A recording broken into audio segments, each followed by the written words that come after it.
Did you know dreams are the direct path to your unconscious mind, which is full of things with a high emotional value and repressed feelings? This episode of SpongeBob makes you feel very well what it's like to be inside a dream. The episode starts with our favorite ocean dweller, SpongeBob, as he goes to bed after his usual overexploitation grind. We see the tranquility of the night under the sea. You can feel the serenity and the calm. As SpongeBob takes his shoes off, Gary smells his socks like he was Dan Schneider. Since Bob doesn't want weirdos inside his house, he tells them that curiosity salted the snail.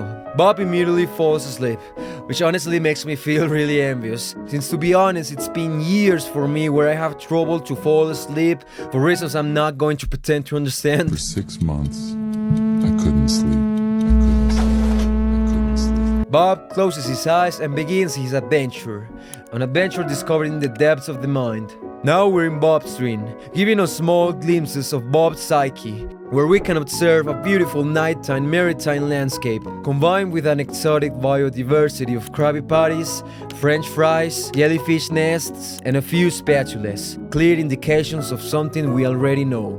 This little yellow guy really loves his job as a cook with a salary of 2 whole cents. Bob respawns in his own dream, but like in any dream, nothing that is happening seems to make sense. That's why little by little he integrates himself from a rock to an absolutely incredible and sexy V8 monstrous hot rod. Yep, I'm erect too. He drives at full speed, traveling through his fantastic and dreamlike world made by the depths of his mind. But talking of dreamlike worlds, it is very worth noting how uniquely this episode captures the aesthetic of a dream.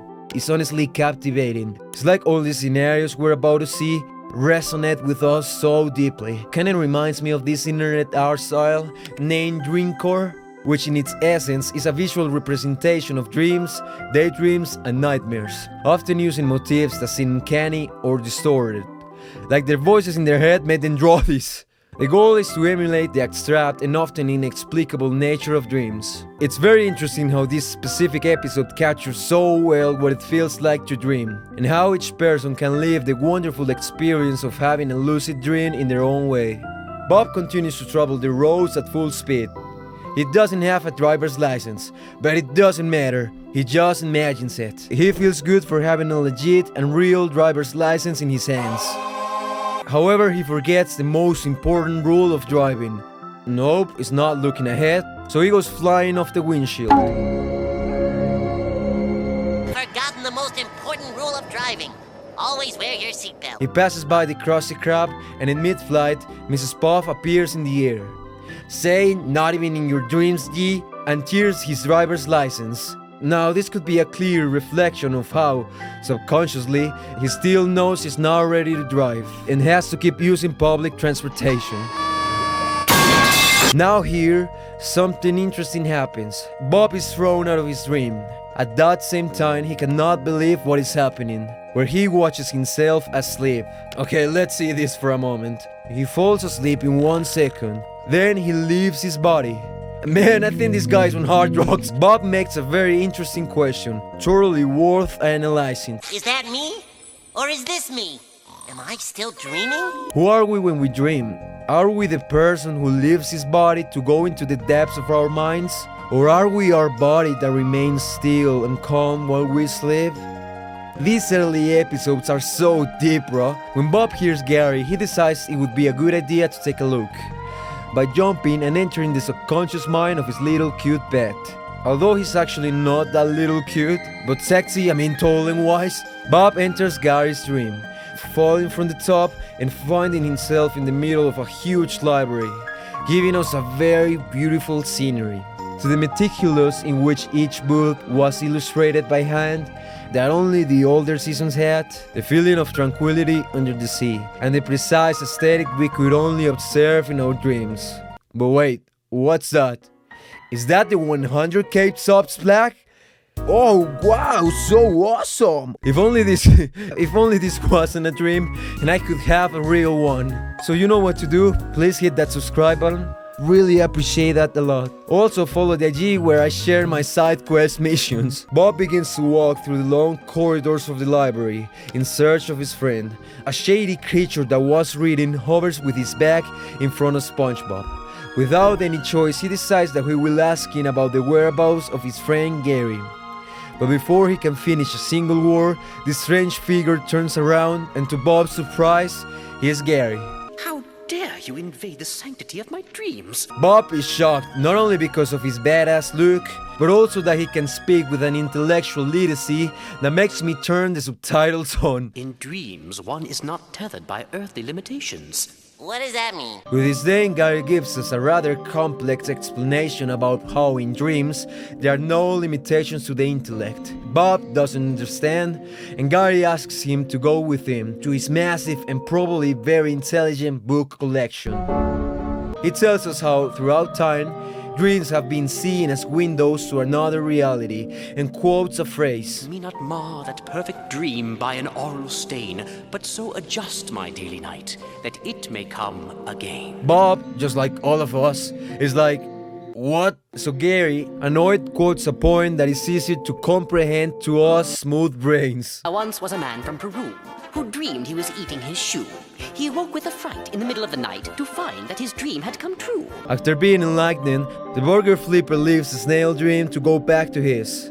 Not without being warned by Gary, who points out the dangers of wandering through other people's dreams. And you will see at the end of the episode the consequences of this. Let's explain why Gary was now happy about it invading the sanctity of his dreams. As we know, dreams are the realms of the mind. Every dream is a portrait of its owner and what they crave for. Desire is one of the strongest forces, and most of them can be hidden inside the subconscious, hidden even from their owners. So yeah, pretty private stuff, you know? According to Sigmund Freud, dreams are the direct path to the unconscious, which is full of things with a high emotional value and repressed feelings. The content of a dream is provided by the unconscious of the person, just like in the movie Inception, where they explain to us that the traumatic experiences and memories that live in the unconscious are repressed to prevent them from coming to light.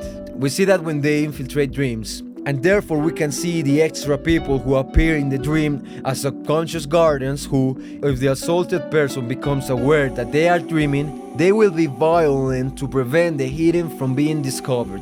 Because you don't want anyone to know about your hidden secrets and truths, obviously. So of course Bob will learn this lesson and he will continue to be in his own dream. Right?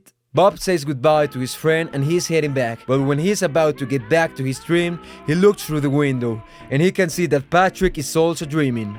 He can't resist the silliness, so he wastes no time and runs towards his friend's dream. When he enters, we see, definitely one of the dreams of all time. In it, our second favorite unemployed person, right behind you, dear viewer, is riding a seahorse toy inside a blank space. Bob, upon happily greeting the starfish and seeing this lame-ass excuse for a dream, warns him that they are in a dream, which means that they can do whatever they want. Patrick doesn't care.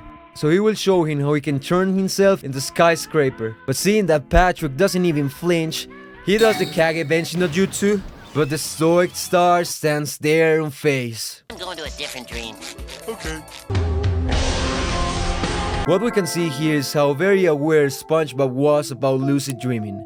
And that's the state where while you sleep, you know you are dreaming. So you can multiply yourself, fly, imagine a driver's license, and all sorts of incredible stuff.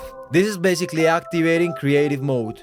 In this video, I said you're a loser if you hadn't had a lucid dream. And I was honestly surprised to see it's not that common, since as far as I can remember, I have always had this ability. And lately, I've been using this lucid dreaming as a tool to try to resolve some internal shit. I'm working on that. Let me know if you want to see a video of me talking about that. Disappointed by how tame his bestie was, he comes out of his dream. He keeps snooping around and realizes that Squidward is also dreaming. So of course he will invade his dream. In it, Squidward dreams of being a clarinetist who plays a Victorian concert for the marine royalty. But the yellow menace interrupts him and the fish king pressures Squiddy to keep playing. This is a reflection of how, even in his deep mind, the tentacle boy can't avoid feeling social pressure. Let's dig a bit into this. Dreams, as we know, are where we have no limitations, yet they are built by our minds. Even there, we are limited by many factors, including our past experiences, fears, and all bounds. Squidward returns to his thing, but faster than the first note of its clarinet can be sound, Bob was whispering next to the king. Do tell me the one about the man from Peru again. Squidward, furious, breaks the clarinet, alarming the king, who warns him it will cost him his head. Thankfully, there's a solution. Blowing SpongeBob. Yeah, just another dream with the homies. Nothing weird here. He starts playing. His beautiful and harmonious voice moves the heart of the audience and the king. Mr. Tentacles is forgotten by the audience and fill him with praise and applause. Although in reality, the audience is not amazed by Squidward's talent, but more by the incredible instrument that produced such beautiful sound. Poor Tentacles guy, not even in his head he can win. Bob flees the scene as all the groupies follow him, leaving Squidward mad. Then Bob falls directly into Sandy's dome, who's just playing Fortnite, dropping from the sky in a free fall. They have some fun in the air. Not as long as you got a big old parachute, okay. But due to Bob's shenanigans, she falls inside a cheese truck. Bob comes out of the dream, and he says he will not mess with more people's dreams. But his regret lasts like 2 frames, since he can't fail but feel a little curious about Mr. Krabs' dreams. So he hops in. However, he doesn't find what he expected. Good grief, he's naked! The dream he has just entered is Pearl's. Very pink and girly, rather simple. Pearl tells him her dad is sleeping on the other side of the house. So Bob quickly dives into his dreams. Who could not be otherwise, found himself having a fishing trip to catch money. Bro is grinding even on his dreams, capturing the mighty money dollar. Mr. Krabs asks Bob to quickly bring the net, and we can see that certain someone has been around since 1942. Damn! When the world was black and white. But after entangling the elusive dollar, a dumb mistake by SpongeBob allows it to escape. Yep, I know that feeling. What the barnacles? Oh no, me heart stopped! I'm fucking dying! And as a punishment, a furious Mr. Krabs gets SpongeBob roped and shot outside of his boss's dream. After flying for a bit, our yellow menace lands deep within Plankton's fantasy. In it, he finally transformed from a 5'11" short king to a 9 feet tall stomper, while the evil Sea Pickle annihilates Bikini Bottom with the flames he shoots. A scared Sponge runs around trying to find a way out, but the sight of Plankton trying to stomp Gary kicks Bob into action, who, using his vivid dream transformation power, punctures the giant's foot, devolving him to his original size. Then right after, a vengeful citizen uses this opportunity to end Plankton in a way every OF subscriber wishes to. From this dream, we can clearly see how it taps into Plankton's subconscious. It's very probable he has developed hatred towards everyone. And due to his insignificant size, there's not much he can do against Bikini Bottom people. Here we can see how this resentment has left bruises on his mind, and this is basically how he expresses it. The Sponge, exhausted, finally decides that it's been enough of psychological torturing others for today. So it's time to return to his own private dream like nothing had happened. But he is haunted by everyone he visited. Everyone he tormented begins to appear in his dream, and they are not happy. It turns out that it's not a dream. He's suddenly woken up by his friends who very mad ask him to stay away from other people's dreams. As I told you, this shit is private. I don't know about you guys, but I'd rather you see my browser history than my dreams. The only one who's not mad is the stoic Star, who's only looking for a coin so he can continue riding his seahorse in the tranquility of his dream, leaving us with the lesson that sometimes our dreams are our insecurities, wildest desires, and repressed emotions speaking. Or sometimes they don't mean shit. But what cannot be denied is that dreams can help you to understand what lies inwards, helping you to better understand and know yourself. Thanks for watching.